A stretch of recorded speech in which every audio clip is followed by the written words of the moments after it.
Professeur Ababakar Fall, donc de l'École polytechnique de Thiès. Professeur, revenez un peu sur les différentes espèces de mangroves qu'on retrouve au Sénégal.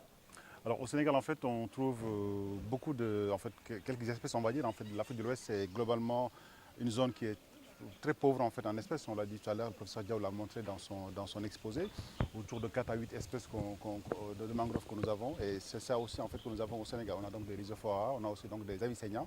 Voilà, globalement, donc c'est ce que nous avons au Sénégal. Donc c'est relativement assez pauvre. Voilà. Et leur utilité écologique, particulièrement ces espèces, on les trouve précisément dans cette zone de l'Afrique de l'Ouest.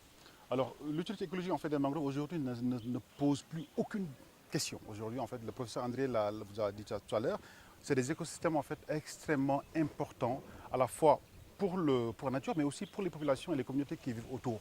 Puisque en termes donc on va dire, de sécurité alimentaire, en termes donc en fait, on va dire de gestion de la ressource en fait, halieutique, tous ces éléments-là sont liés en fait, et la mangrove joue un rôle extrêmement important dans ce sens-là, puisque c'est une niche, c'est des zones aussi en fait remarquables, c'est aussi des zones en fait que les poissons utilisent pour pondre, pour donc des zones de frayage, donc tout ça. Donc ce qui fait qu'aujourd'hui, en termes même de ressources aussi, les populations tirent plein de ressources dans ces mangroves-là, des huîtres, on a vu en fait dans les îles du Saloum, du bois, donc pas mal donc d'usages qui sont faits autour de la mangrove, qui montrent qu'en fait c'est des écosystèmes qui méritent encore une fois en fait d'être protégés, même si aujourd'hui pour le cas du Sénégal, il n'y a pas péril en la demeure, c'est relativement bien protégé. Donc pratiquement tous les espaces de mangrove sont sous, sous protection en fait, de l'État, notamment à travers donc, les aires marines protégées que vous connaissez en fait, du nord au sud. Et l'objectif de ce partenariat public avec les Français qui est à l'origine de ce projet, c'est quoi exactement? Alors c'est un partenariat en fait, qui est né d'une réponse qu'on avait faite en fait, entre moi-même, collègue de Polytechnique, et le professeur Julien Andrieux de l'Université de Nice, à travers donc un appel à recherche qui a été financé par le CNRS, le Centre national de recherche scientifique en France, et donc qui a permis en fait de monter un projet. Donc le projet c'était Oudimao, donc usage et dynamique des mangroves de l'Afrique de l'Ouest.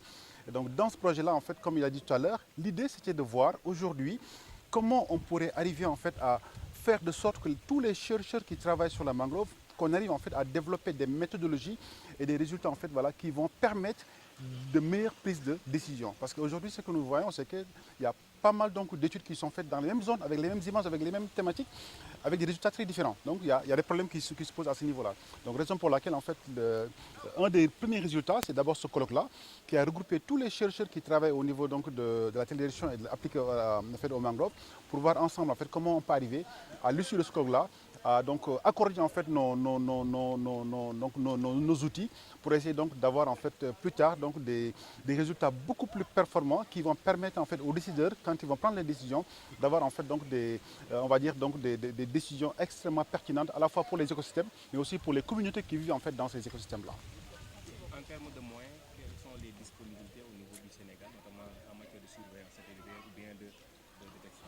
Aujourd'hui, il y a beaucoup de moyens. En fait, le ministère de l'Environnement, à travers donc, la direction des aires marines protégées, en fait, a beaucoup de moyens, notamment en fait, des moyens en fait, aéroportés, des moyens, notamment les drones et tout. Vous avez aussi en fait, des moyens de navigabilité, notamment les vedettes, tout ça, en fait, pour assurer la surveillance, donc, la gestion, mais aussi donc, en fait, le suivi donc, de ces espaces-là. Et encore une fois, nous sommes d'autant plus rassurés que le Sénégal vient de lancer son premier satellite. Et aujourd'hui, on sait qu'en fait, ce satellite-là doit produire des données. Et ces données-là, en fait, aujourd'hui, on a visé le domaine de l'environnement pour essayer donc d'avoir une souveraineté, en fait, dans la production de données. Et donc, à terme, donc, on peut espérer qu'avec ces outils-là, que le Sénégal pourra donc développer son propre arsenal, en fait, de techniques permettant donc de faire un meilleur suivi donc de ces écosystèmes de mangroves.